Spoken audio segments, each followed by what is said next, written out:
tomorrow all the things were gone. I'd worked for all my life, and I had to start again with just my children and my wife. I thank my lucky stars to be living here today, where the flag still stands for freedom, and they can't take that away. And I'm proud to be an American, where at least I know I'm free.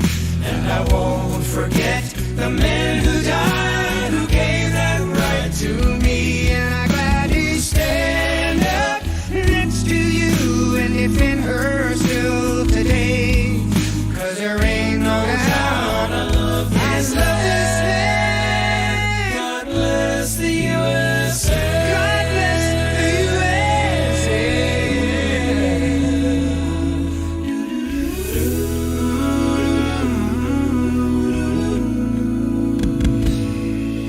From the lakes of Minnesota to the hills of Tennessee, across the plains of Texas, oh, from sea to shining sea, from Detroit down to Houston, and New York to LA, where there's pride in every American heart, and it's time we stand and say, oh, and I'm proud to be an American, where at least I know I'm free. And I won't forget the men who died, who gave that right to me. And I'm glad to stand up next to you and defend her still today, 'cause there ain't no doubt I love this land. God bless the USA. God bless this country. And I'm proud to be an American, where at least I'm free. And I won't forget the men who died, who gave that right to me. And I gladly stand up next to you and defend her still today, 'cause there ain't no doubt I love this land. God bless the USA.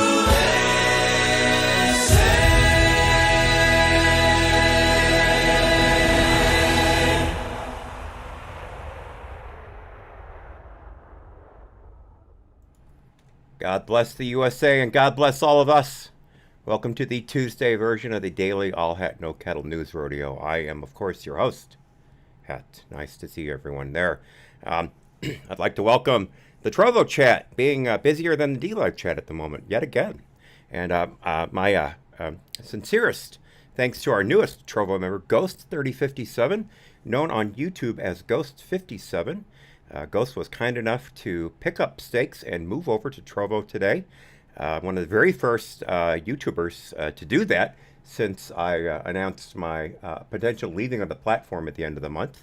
By the way, this is my 5th anniversary of being a YouTuber. I started back in August. Can't even do the months right. I started back in August of 2016. So it has been a full 5 years with a year off for bad behavior. But just real quickly, folks, I barely slept at all last night. I had a very violent dream. Something happened in a dream that had never happened to me before, and I could not get any sleep at all after that. But that's not what's important right now. This is my second liquid IV of the day. This is the hydration multiplier as opposed to the energy drink that I drink quite often. Every molecule of food, solid and liquid, that has crossed my lips today has been made by my wife and executive producer, Picasso Knows. My Kachava shake, my Field of Greens this morning, my Liquid IV Energy, and now this, all made by her, and then my lunch made by her as well. I would be dead right now if it wasn't for her. I would be malnourished and lying in a corner with flies buzzing around my nose. So everyone, just give a big thank you and God bless you to my wife Picasso knows, because I wouldn't be here without her. All right, let's get to it. I do have to warn you, at the very last moment, I realized that I had not updated any of the descriptions or thumbnails on the channels today. I was so bombed out this morning that I just flat out forgot. So I didn't have time to update the news rodeo scene. So it's going to be black for a second, but it'll be up momentarily, I promise. So here we go. This morning I forgot to put my teeth in again, so that was a real joy. That's 2 mornings in a row. It's a really great look, I tell you, a really great look. All right, here we go. So first off, let's get to our first Babylon Bee bookend. Let me look here. Let me look. Well, of course, here's the big story of the day. So let's go ahead and dive right in. This is our Babylon Bee bookend on the left from their politics section. After resigning for sexual harassment, Cuomo immediately hired by CNN. And here we have a picture of the soon-to-be former governor of the state of New York in front of the CNN World Hot Zone set. And the Chiron reads, "Welcome to our new anchor, Andrew Cuomo." Dateline Atlanta, Georgia. Former Governor Andrew Cuomo has resigned in disgrace amid accusations of sexual harassment, but the sky is still the limit for his career as CNN immediately hired him under a multi-million-dollar contract. As soon as CNN learned the man was credibly accused of sexual harassment, they scooped him up to be an on-air personality. Quote, "Between his ability to lie through his teeth, cover up atrocities, and sexually harass women, we think Mr. Cuomo will be a perfect fit for our company culture here at CNN," said CNN President Jeff Zucker. Continuing the quote, "What a find for our cable news channel. Plus, his brother already works here, and the two have intimate knowledge of each other's scandals. Mr. Cuomo will really hit the ground running here. Welcome, Mr. Cuomo." Close quote.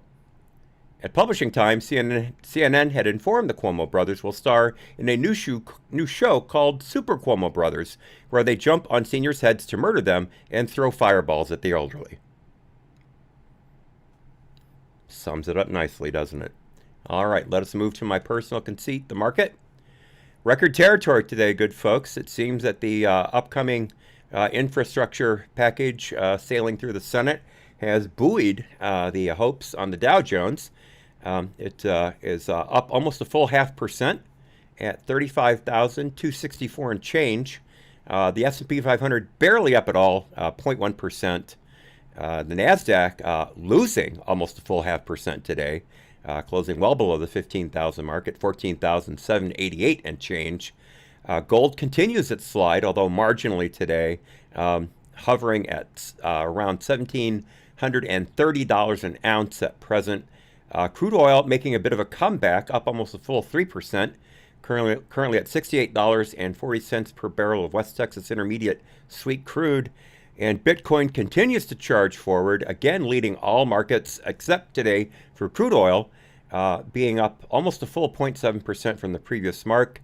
As it updates, it is currently at 45,479 and change per coin. Again,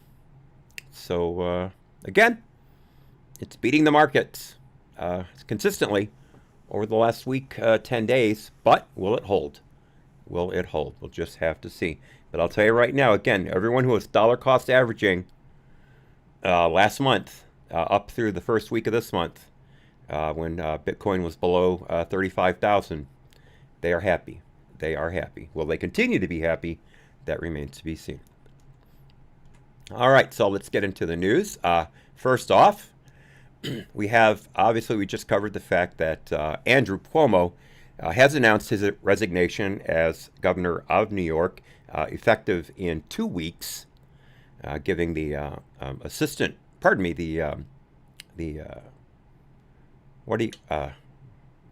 don't even know what they call the second in command in New York, the second in command. I can't think of it at all. I can't. But they will be lieutenant governor. They will be getting a chance to get the drapes measured when they move into Gracie Mansion. But I guess our diaper wearing chief had an interesting take on this whole thing. You remember back in March when these accusations were starting to gain steam finally in the mainstream media after being covered by actual news organizations since the first accusations in, I believe, January of this year by Lindsey Boylan, a former Cuomo aide. Biden was asked live what Cuomo should do if he was found to be guilty of these crimes, and Biden said yes, he should resign. So now we have a response from His Honor, 46 asterisk. And so let's see what we have here. It's a FoxNews.com article by Marissa Schultz. And what we have here is President Biden on Tuesday backed and battled Governor Andrew Cuomo's decision to resign amid a scathing investigation into sexual harassment allegations, while saying the New York governor did, quote, a hell of a job. Biden said at the White House, quote, I respect the governor's decision and I respect the decision he made. That's exactly the same thing, you idiot. When asked how Cuomo's actions would affect the Democratic Party, Biden signaled he thought the fallout would be limited. Quote, I think the impact is all on Andrew Cuomo and his decision to make that judgment, and I respect his decision. Biden lamented the loss of the governor's leadership and touted Cuomo's record on policies outside of his personal conduct. Biden said, quote, he's done a hell of a job. That's why it's so sad. How has he done a hell of a job? By what metric are you measuring Cuomo's reign as governor of New York? He's had 3 terms, and New York has seen a record exodus of high-income earners and Fortune 500 companies leaving Manhattan to go to Florida and Arizona and Texas. The state has lost so much of its tax base that it has instituted record tax rate hikes in the last budget to try and make up for the hundreds of billions of dollars in shortfalls their treasury is seeing versus their spending. The only good thing Cuomo has done in the last 3 terms has been to be a thorn in de Blasio's side, as I see it. That is it. Cuomo completely blew the COVID response, not only by completely overreacting with requests from the federal government for resources, including requesting something like 10 times the number of ventilators he wound up needing, if not more. But also, he deliberately put COVID-positive patients back into nursing homes, long-term care facilities, and disabled care facilities. And then covered up the deaths deliberately and extensively in order to try and stymie a federal investigation into his handling of the nursing home, long-term care facility, and disabled homes policies. And he also did it to promote his book, to keep his book from getting tanked. A book, by the way, that he made $5 million for writing, while being the governor with the state with the second highest death toll in the country, right after New Jersey. They're neck and neck. In fact, if you watch the metrics last year, when things were kicking off, and I paid attention to the metrics every day, if you took New York State out of the death count for the United States as a whole, New York State ranked upward in the top 10 of all countries in the world for death rate. In fact, people made fun of Trump when he said, if you take New York out of the equation, we're doing pretty well. And people like, oh, how can you take New York out of the equation? That's stupid. How could you even think that? Well, actually, it was completely accurate. Whether or not it was a proper thing, it was completely accurate. So I don't know where the hell Biden's get this did a hell of a job thing. I really don't know. But again, why ask a Democrat to hold any other Democrat to any type of an actual standard. What am I thinking? What am I thinking? Okay, so let's get to a state near and dear to my heart, Texas, as you can see. I'm quite the Texas fan. The very first state I lived in after I graduated from college, after living in Illinois my entire life, was Texas. I moved to San Antonio in the early 80s. Spent a good deal of time there. My first marriage was in Texas. It ended tragically, but that happens. And then my current wife and I, as she puts it, my last wife, moved there to the Dallas area in '93 and lived there for 11 years and loved every minute of it. It really hurt me to have to come back to the Midwest. But you give and you take. You give and you take. But, of course, Texas has been in the news big time ever since really November of last year with the being the head of the lawsuit against the states that changed their electoral processes without approval of the state legislatures, which is enshrined in the Constitution. And they filed a suit along with some other, I believe, 15 other states. And the Supreme Court denied their hearing. And you all know how I feel about that.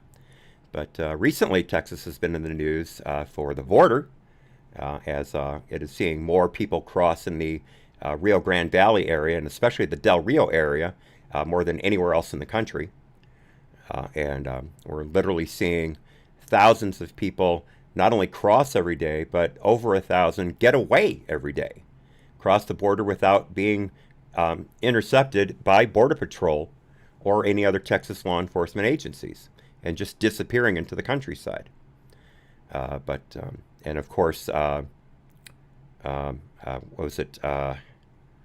One of the, I suddenly forgot the name of the city, the Texas city, that has seen over 7,000 COVID positive illegals dropped off in the town that has zero resources to care for them since February, and upwards of 1,500 COVID positive people dropped off in the last week. It has gotten to be so bad they have set up temporary tent structures on county property just to find a place for these people to get out from the sun, because Catholic Charities supposedly is taking care of them, but it has no room. And CBP, on orders of the Department of Homeland Security, under Secretary Mayorkas, just keeps dropping them off. And if they're not dropping them off there, they're dropping them off in San Antonio, they're dropping them off in Houston, and they're putting them on buses and planes and sending them all over the country on our dime. But the other thing that's going on in Texas, if that's not enough, is and I'm not even talking about the Valentine's Day freeze, but now what we've got going on is the battle between the Texas legislature on the Republican side and Governor Abbott, and the Texas Democratic legislators, who left on private jets a couple weeks ago because they didn't want to vote on a pair of Texas voter reform bills that would have brought Texas's voting back in line with reality.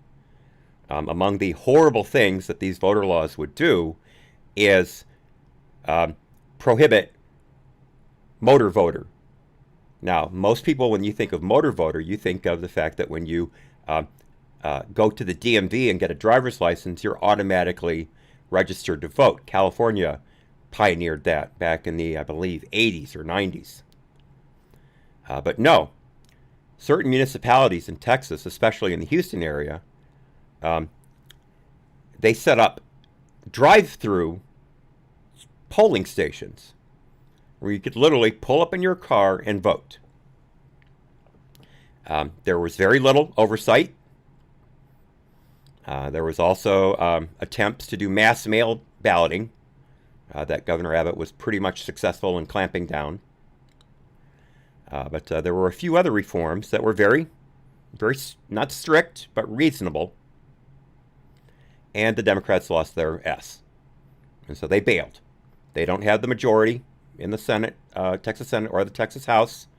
They were going to lose the vote, so they just ran away. Now, Republicans have done that before. The Oregon Republicans did that a few years ago when Oregon was, I believe, about to pass some pretty strict Second Amendment takeaways. And they fled to Idaho. So that has happened on both sides of the aisle. But those Republicans were roundly excoriated for bailing on their duties as being part of the legislative process. And so the Texas Democrats have as well. Now we've seen the Texas Democrats be lauded all over D.C. as heroes, right up there with Rosa Parks, Harriet Tubman, and Frederick Douglass. I almost said Franklin Douglass. Frederick Douglass. And I'm not making those names up. Those are literal comparisons that Nancy Pelosi and Harris used for them. And they, of course, spread COVID all over the place. That was a thing.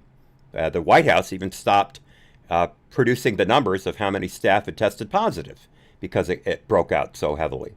In many ways, thanks to those Texas Democrats. And then the Texas Democrats started asking for care packages from Texas residents for things they couldn't get in D.C., like Dr. Pepper, which is the national drink of Texas, unless you're a Big Red fan. And I love Big Red. I don't drink soda that much anymore. But if I wasn't drinking Dr. Pepper in Texas, I was drinking Big Red. Good stuff, good stuff. But, yeah, they're asking for care packages and asking for money. Well, we found out a couple things today. First of all, a Texas Supreme Court ruled that they can't be paid. The Democrats can't be paid for their time away from the legislature. That since they're not doing their jobs, they're not going to get their money. That happened today. But what I have here from the Daily Wire by Emily Zanotti is something entirely different from that, and that is another Texas Supreme Court ruling, which allows Governor Abbott to arrest the Democratic state legislatures who fled to Washington, D.C. last month. And he has been threatening to do that. Unfortunately, the problem with Governor Abbott is he threatens a lot. The guy needs to act more often. He really waits to pull the trigger. It's one of the reasons he's not as strong a position to be reelected as governor as he would like to think. There are a number of people gunning him for right now. My favorite, and I'm a big Greg Abbott fan for the most part, but he really screwed up the COVID thing. Greg Abbott instituted lockdowns. That hairdresser in Dallas was famously arrested and put in jail for trying to feed her family. They were literally going hungry. She just tried to open to get some food on the table, and she was put in jail. And that's Abbott's doing. The state AG bailed her out and ultimately got her sentence vacated, but that wouldn't have happened if Abbott hadn't locked things down. And a lot of people in Texas have very long memories. So as I was saying, one of my favorites who have come up to throw their hat in the ring is General Allen West, who was at one time head of the Texas Republican Committee. He is a brilliant man. He has a lot of great ideas. But the front runner at Blaze TV, at least in Sarah Gonzalez's eyes, is Chad Prather, America's Cowboy. Chad Prather is running for governor, and he has a website, so you can find him. I don't know a lot about Chad Prather. I like his views. I think he's a real straight shooter. But if I had to choose between him and West, I would go with. I'm sorry, it's Colonel West. I said General Colonel West, but that's just me. Ghost 3057 says in the Trovo chat they should be fined for not doing their jobs. I can understand that. I'll go with arrested. But I can see that. And hello, JF and Dog. Thanks for being here. So let's see here. Let's read the quote according to the worst news outlet in history. Quote, the order signed by Travis County State District Judge Brad Urrutia, Urusha, I'm not sure which, keeps Republican Governor Greg Abbott and Texas House Speaker Dade Phelan from, quote, issuing any warrant or other instrument and, quote, detaining, confining, or otherwise restricting a Texas House Democrat's movement without his or her consent. The order also restricts law enforcement officers from arresting the quorum-busting Dems. The Texas Supreme Court overturned that measure today, quote, temporarily blocking a state district judge's temporary restraining order that had prevented the arrest of Texas House Democrats. Again, quoting, the ruling means that many of the Democratic lawmakers who returned to Texas but continue to break quorum during the second session could now be at risk for arrest if the House votes to compel their attendance. The Texas House has yet to reach a quorum preventing the state's legislatures from voting to compel attendance at a special session, saving the Texas Democrats from facing law enforcement, at least for now.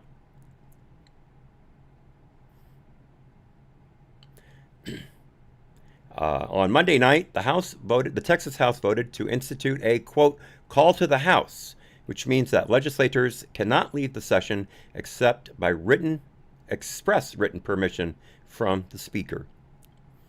Now, as I understand it, if those Democrat legislators get arrested, their butts will be immediately put in their seats at the Texas State House. They will not go to jail initially. They will, in fact, be deposited by Texas law enforcement into their seats at the legislature. That's the way I understand it. Do not pass go. So we'll see how this shakes out. Let's see. Okay, what have we got here? An article near and dear to my heart. Oh, that reminds me, by the way. Excuse me just a second. I have to put up my YouTube pinned comment. Remember, folks, I am leaving YouTube at the end of August unless I get a groundswell of support from people to do otherwise. I'm not making a dime on YouTube, and as far as that goes, neither is anyone watching on YouTube. Remember, if you're a part of the audience in DLive or Trovo, you are eligible for the microcurrency just as I am. Whereas at YouTube, you don't get dick and I don't get dick. So please keep that in mind. I'm not here to be YouTube's whipping boy. So what we have here is again the Daily Wire by Ian Howarth. I'm not sure when YouTube became an arm of the government, quoting Dr. and Senator Rand Paul, who slaps back after YouTube suspension. Last week, Senator Rand Paul was reportedly censored by YouTube following an interview with a Newsmax journalist during which they discussed a variety of topics, including the science behind masks, and that's a quote. According to Senator Paul's office, the video was removed by YouTube with its account suspended from posting any new videos for 7 days. According to the senator, censorship by YouTube is very dangerous as it stifles debate and promotes groupthink where the quote-unquote truth is defined by people with a political agenda. This is in a video message from Senator Paul. The video titled, "It's Time for Unfiltered News," was also removed by YouTube. Quote, "This video has been removed for violating YouTube's community guidelines," stated the Google-owned big tech giant.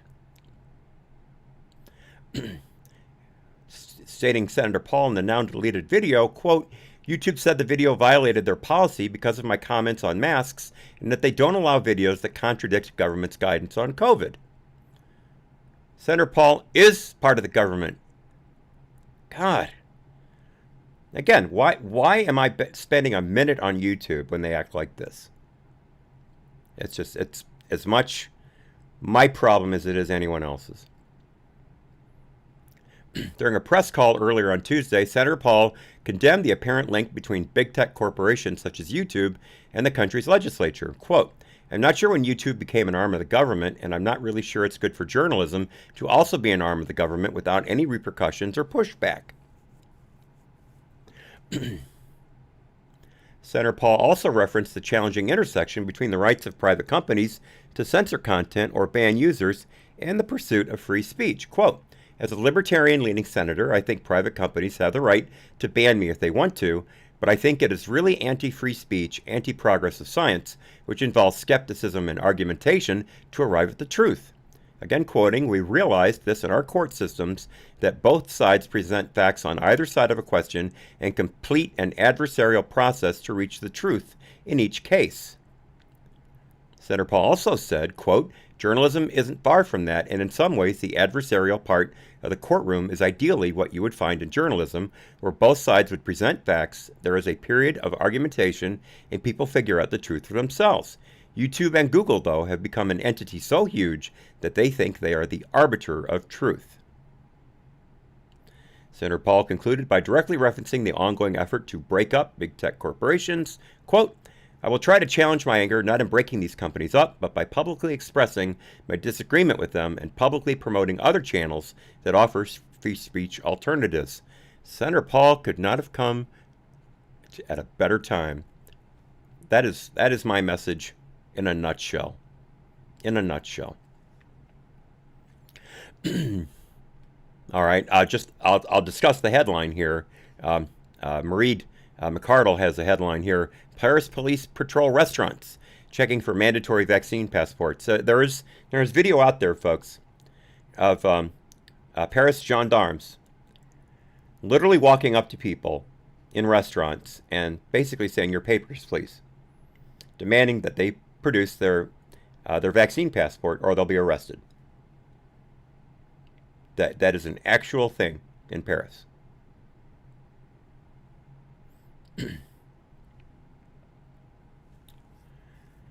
All right.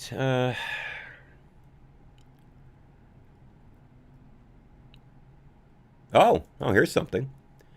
Here's an article by Charlotte Pence Bond.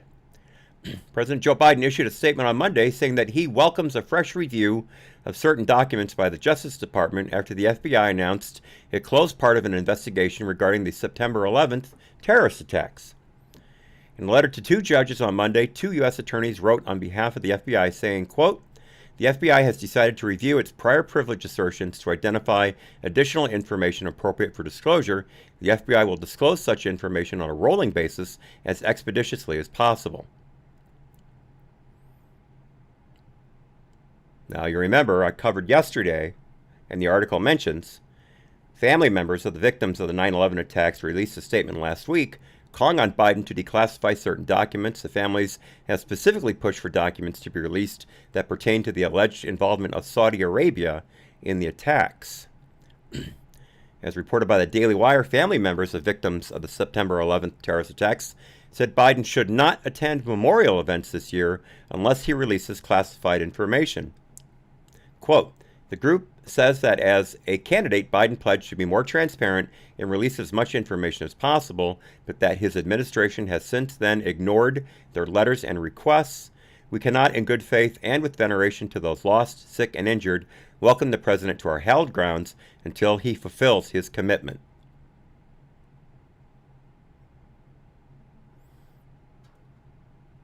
So we'll see how that goes. Now, that is a promise to look at things. That is in no way a specific promise to release things. So this could be just another smokescreen from the DOJ and the FBI to try and take the heat off of Biden. We'll have to see. But remember, this is the same DOJ that dropped the criminal investigation into Cuomo's handling of COVID-positive patients going into long-term care facilities, nursing homes, and disabled homes. They just last week they dropped it for the Michigan too. Michigan has yet to release one set of full numbers regarding nursing home deaths, not one piece. Last year they gave out a kind of an amalgamation of a few homes as indicative of the overall rate. Even then, the numbers were way off. But obviously, this DOJ is not interested in holding Democrats accountable for anything they do. But they will go after states who try to update broken election laws. That must happen. So we have an article here, also by Emily Zanotti. You may remember this weekend, a Chicago police officer, she'd only been on the job about three and a half years, was killed by a gangbanger during a traffic stop. Her and a couple other officers were walking up to a vehicle that had been pulled over in one of the South Side neighborhoods. And as they approached the car, the people in the vehicle opened fire on them. The female officer was killed. Another officer was critically wounded. He's still in critical condition last I checked at University of Chicago Hospital, one of the best trauma hospitals in the world, honestly one of the world. I was part of the trauma team at the Loyola University Medical Center in Maywood, level 1 trauma center. We had our own helicopter and everything, and I worked third shift, so I saw literally everything you could think of, things I can't even say without getting this channel banned. That's how wicked they were. But I will tell you one story. I love telling ER stories. We had people come in getting shot all the time. Sometimes dead, sometimes not. More often they were minor injuries. For instance, one guy literally got shot in the butt. He was a big guy, and he took a bullet in the butt. And we x-rayed it. It wasn't near any major arteries or nerves. So it was just a piece of lead in his body. And unlike what they make you think happens in the movies and on TV, just because a bullet's in your body doesn't mean it has to be taken out. You're not going to get lead poisoning from a little bullet in your body. It doesn't work that way. So unless it is in a vital area where it could create damage, the bullet gets left inside. That's just the way it is. Look at all the people who have who stepped on shrapnel mines back in World War II in Korea, who set off metal detectors when they go through airport security because of all the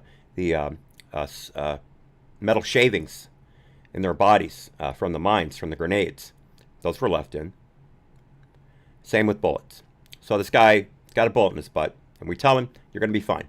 It's in there. Everything's going to be fine." And he started almost crying. "You're not going to take it out? You're not going to take it out?" Honestly, same kind of guy who's deathly afraid of needles. By the way, there is a very big segment in the black community that is deathly afraid of needles. Pardon me, who are definitely afraid of needles. Fascinating. I mean, I saw it all the time. Deathly afraid of needles. But that's not the story I want to tell you. We had a young man come in who, with a cop attached to him. He was literally handcuffed to the trauma bed, and he had a gunshot to the left calf, if I'm not mistaken. No, right calf. He wasn't bleeding very badly. No major blood vessels were hurt. Everything in his foot looked fine, so no major damage to nerves or major blood vessels there.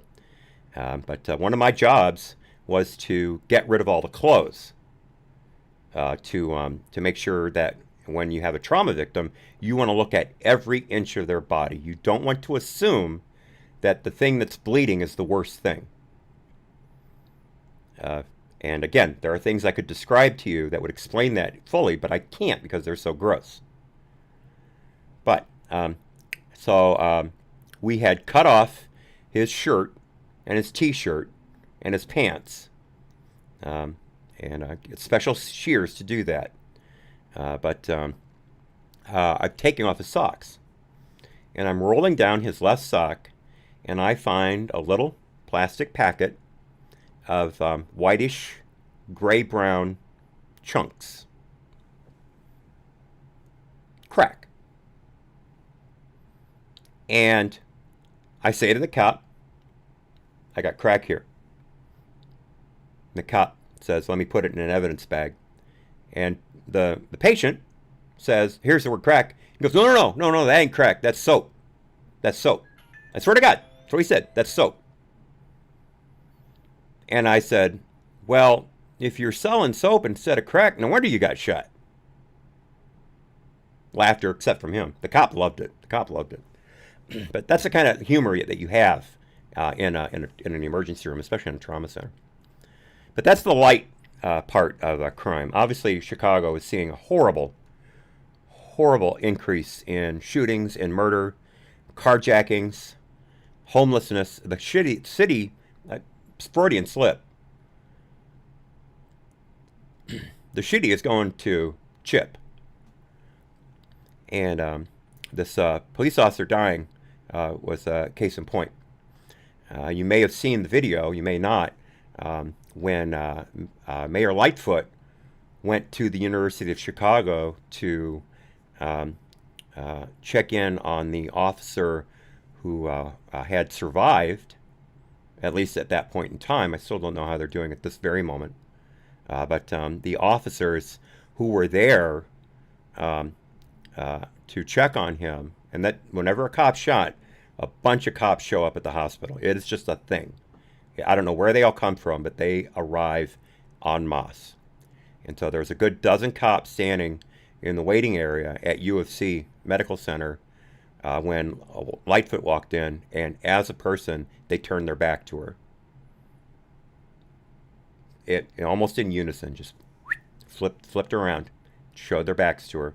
That is the ultimate sign of disrespect to an elected official by a cop, and a firefighter for that matter. Ultimate sign of disrespect, because it's saying you turned your back on us, we're turning our backs on you. But so seems here we've got a statement from the top cop in Chicago, Police Superintendent David Brown. Quoting Superintendent Brown, I think that the people of Chicago need to pray not only for the recovery of our officer who is fighting for his life, but also for other officers on the street doing the job. Brown lamented what he called low support for the police from the public and members of the media who often focus on police reform issues and not acts of heroism. Quote, it's past time to stop this, imbalanced treatment of police officers here in Chicago and everywhere in this country. We're flawed, just like the media gallery is flawed, just like every profession in our country is flawed. But they go down dark alleys none of you would go down to protect you. Brown said the investigators do not yet know why Officer Ella French and her partner pulled over an SUV on Chicago's South Side Friday night around 9 p.m. Body cam, it says came because the Daily Wire can't edit for crap. Body cam footage, quote, shows the three occupants were out or in the process of being taken out of the vehicle when the first suspect, Eric Morgan, ran, leading one officer to chase and apprehend him nearby. The second suspect, Monte Morgan, pulled away from French and made a move back toward the inside of the vehicle. As the officers tried to apprehend him, he allegedly fired a gun, striking both officers. Morgan was wounded in the altercation. Both officers were also wounded. French died of her injuries at a nearby hospital. Her partner is still recovering, but his condition is reportedly improving. Well, thank God for that. That's the first I've seen of that. Monte Morgan, and I hope I'm pronouncing that right. It's E-M-O-N-T-E. Monte Morgan, 21, is charged with first-degree murder in Saturday's fatal shooting of 29-year-old officer Ella French, first female officer in Chicago to die since the late 80s, by the way. As well as attempted murder and other charges. His brother, 22-year-old Eric Morgan, he couldn't get a cool name, faces charges of aggravated unlawful use of a weapon by a felon, and obstruction of justice. Federal prosecutors have also charged an, quote, Indiana man who allegedly told investigators he was in a relationship with one of the brothers with straw purchasing the gun that was ultimately used to kill French. The suspect gave the weapon to one of the Morgan brothers after buying it under false pretenses in Indiana.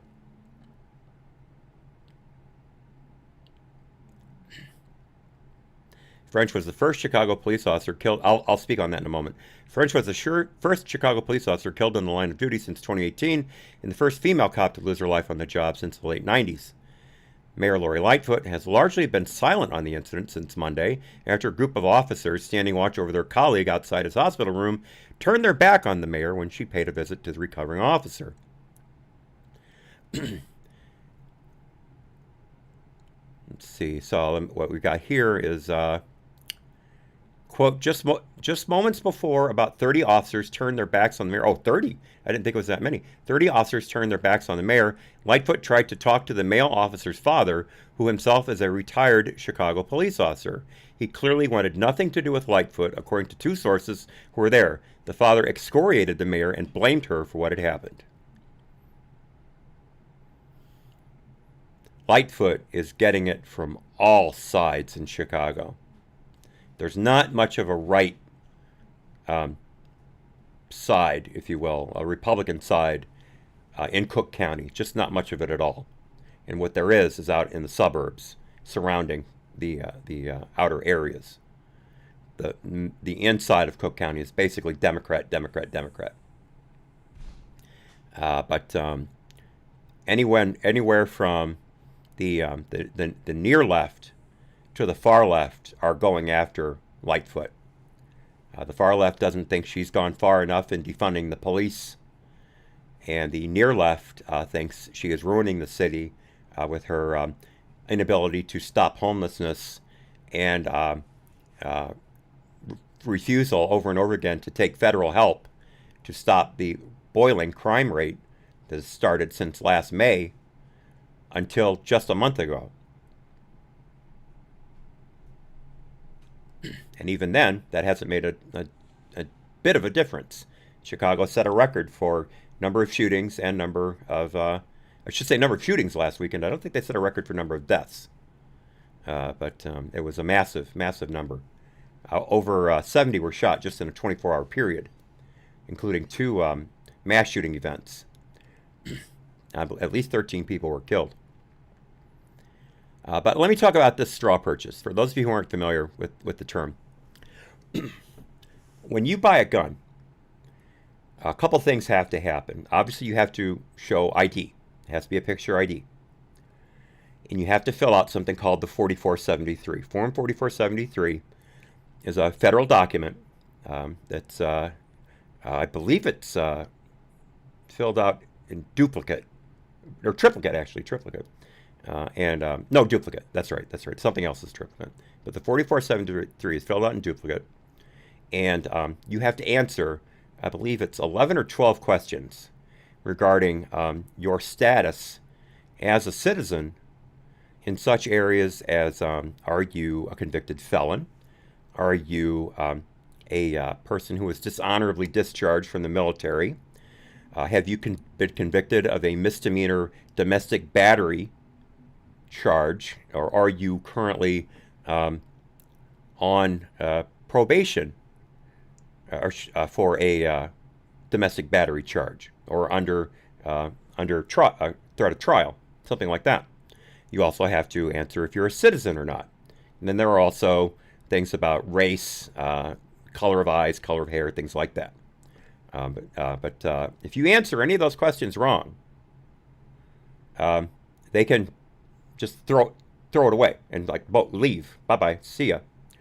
So if you say you're not a citizen, you don't get the gun. If you say you've been convicted of a domestic battery, you don't get the gun.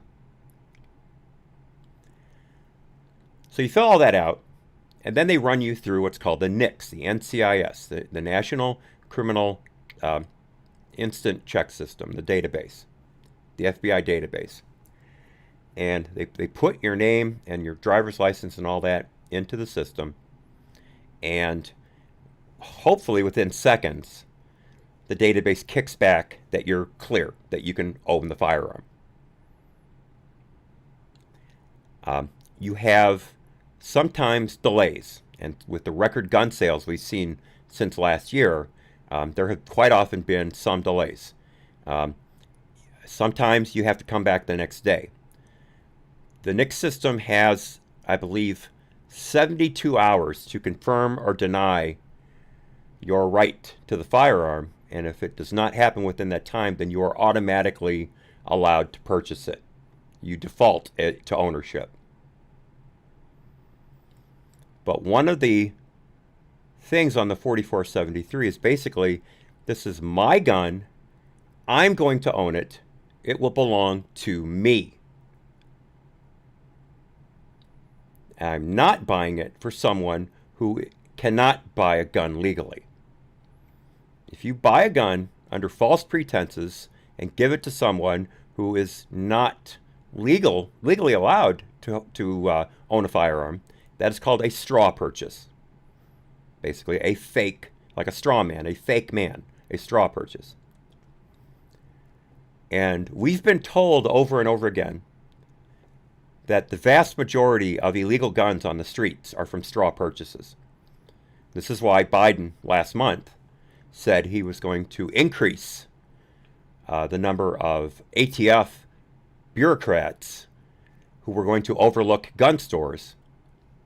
And he was also going to increase reporting regulations on gun stores. Well, that's not true.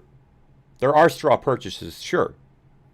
But the vast majority of illegal guns are smuggled into the country through the southern borders, across the Mexico border, and smuggled in by boat in the Gulf.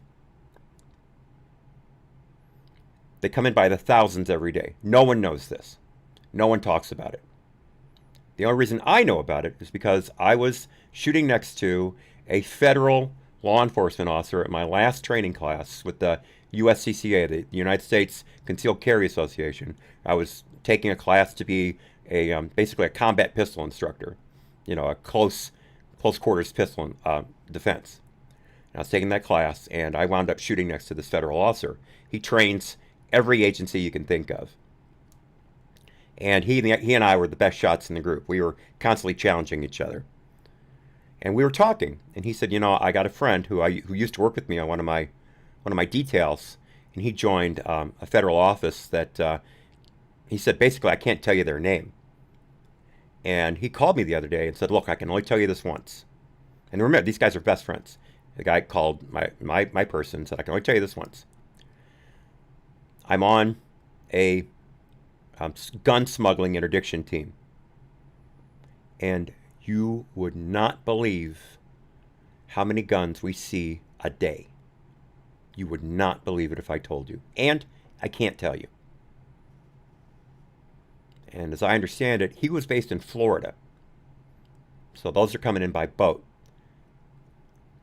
Don't even get me started on what's being trafficked across the southern border. Because remember, there are gun manufacturers all over the world. There's a lot of them in South America. Taurus Manufacturing, a worldwide known gun manufacturer, is based in South America. They now have offices in Florida. And my Taurus Model 66, 7-shot 357 Magnum, is the best revolver I have ever owned. I'd never own a Taurus semi-automatic. They're mainly crap. But this is an incredible revolver. Accurate beyond belief. Beautiful trigger. Great sights. 7 rounds. So she's a big sucker. Love it. Love it. But you can't tell me that there aren't a few non-serial numbered Tauruses that slip off the line and go out the back door.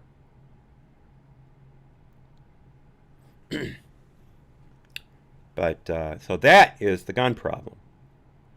Also, we're told, especially in Chicago, that this instance is going to be used by Mayor Lightfoot to prove her point that all of the illegal guns in Chicago come from Indiana. It is a Democrat talking point that places that sell a lot of guns are responsible for gun violence at other places. The thing is, though, if you sell a lot of guns in Indiana, then why doesn't Indiana have the same amount of gun crime that Chicago does? Indiana has big cities. Indianapolis is a huge city. I've been there. It's broad. It's a big city. Not that much gun crime. Turns out they did a statistical review of the guns recovered from crimes and off the streets in general in Chicago a couple years ago, and the vast majority of them came from Illinois. Were smuggled into Illinois from other places and then brought to Chicago. So that is a thing. That is a thing. Twin Crier caught my Freudian slip. Can't help you, dog. Can't help you. I haven't dropped a frame yet. I'm looking at D Live right now, and it's smooth as silk. Smooth as silk. You and Knock are the only people who have that buffering problem on D Live. No one else has. I can't explain it. I honestly can't. But thank you for letting me know. All right, YouTube, we're going to end it there. Thank you for being here. But remember, you've got till the end of the month to make your case that I should stay on YouTube, because I'm not making any money and you're not making any money. And even though I'm not in this to get rich or even get mediocre, there's no reason to do things for free when you don't have to. And that goes for you as well. Go to DLive, go to Trovo, and you'll make money. And if you want to, you can even give me some of it. But that's up to you. But the URLs are there on the screen for the graphic. You can also go to the pinned comment here. I've got the links to both of those sites right there. And they have mobile apps as well. Excellent mobile apps. Both of them are very robust. So check it out. And do what you got to do. But don't expect me to hang around unless you give me a real good reason not to. And again, I will be making a video per Electric Dog's request yesterday to let everyone know what's going on, so I don't have to say this over and over again. But it's a thing, folks. You got till the end of August to make your case. All right, YouTube. Bye-bye. All right. Let me turn off YouTube here. And YouTube is...